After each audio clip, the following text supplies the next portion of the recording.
বিশ্বের সবচেয়ে বড় অন্ত্যেষ্টিক্রিয়া হিসেবে ইতিহাসে স্থান করে নিয়েছে ইরানের ইসলামী বিপ্লবের নেতা আয়াতুল্লাহ রুহুল্লাহ খোমেনির জানাজা। ১৯৮৯ সালের জুনে তেহরানে অনুষ্ঠিত ওই জানাজায় অংশ নেন ১ কোটির বেশি মানুষ। কঠোর নিরাপত্তা ব্যবস্থা নেওয়ার পরও নজিরবিহীন বিশৃঙ্খলা দেখা দেয় জানাজায়, যাতে প্রাণ যায় ৮ জনের, আহত হয়েছিলেন ১১,০০০ মানুষ। সিলন টি রপ্তানিতে শীর্ষে। ১৯৮৯ সালের ৬ জুন সকাল থেকেই তেহরানের রাজপথ পরিণত হয় মানুষের সমুদ্রে। শুধু রাজধানী নয়, ইরানের নানা প্রান্ত থেকে লাখো মানুষ ছুটে আসেন প্রিয় নেতাকে শেষ শ্রদ্ধা জানাতে। আয়াতুল্লাহ রুহুল্লাহ খোমেনির মরদেহ বহন করছিলেন বিপ্লবী গার্ডের সদস্যরা, অন্যদিকে মাথার বুক চাপড়ে শোক প্রকাশ করছিলেন লাখো মানুষ। জানাজা পড়ান আয়াতুল্লাহ মোহাম্মদ রেজা। সর্বোচ্চ নেতাকে শেষ বিদায় জানাতে আবেগে বারবার থেমে যায় তার কণ্ঠ।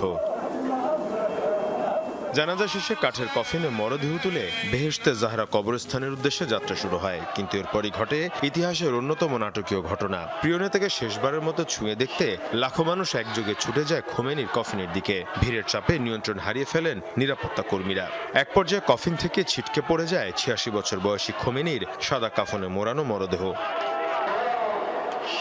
মুহূর্তে শুরু হয় চরম বিশৃঙ্খলা। কেউ মরদেহ স্পর্শ করতে চাইছিলেন, কেউ কফিন আঁকড়ে ধরছিলেন। বিপ্লবী গার্ড সদস্যদের অনেককেই লাঠিচার্জ করতে দেখা যায়। এক পর্যায়ে ফাঁকা গুলিও করে নিরাপত্তা বাহিনী, তবুও থামেনি জনস্রোত। মরদেহ বহনকারী গাড়ি মানুষের ঢলে সম্পূর্ণ আটকে যায়। মাত্র আধা মাইল অতিক্রম করতেই লেগে যায় ২ ঘন্টারও বেশি সময়।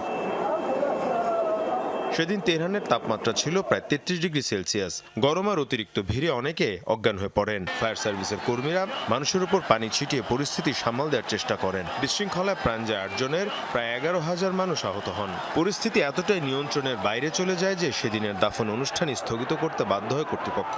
পরবর্তীতে পুনরায় আয়োজন করে দাফন সম্পন্ন করা হয়।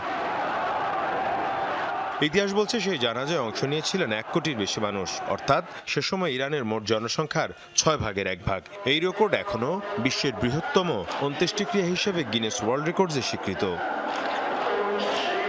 মীর মুশফিকা হাসান, যমুনা নিউজ।